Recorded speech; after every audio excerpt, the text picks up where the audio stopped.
Outfitting your garage for an electric car is easier than you think. Angi Hicks, co-founder of Angi, is here to walk us through how to convert a traditional garage into an electrical-friendly one.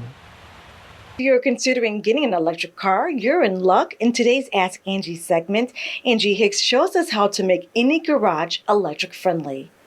First, you need to understand the difference between a level 1 charger and a level 2 charger.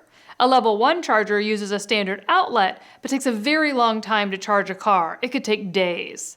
A level 2 charger, on the other hand, charges your car much faster, but does require special installation. Some cities and states require permits to install a level 2 charger.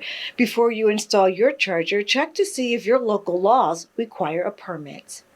When installing a level 2 charger, the first thing you want to do is select your location.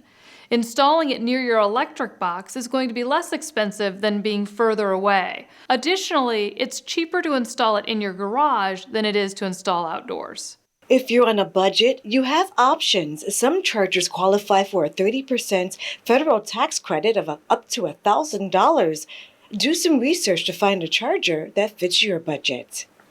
Once you've decided what type of charger you want to use and where it's going to be located, it's time to call an electrician. Installing a level 2 charger is dangerous, and you should leave it to the pros.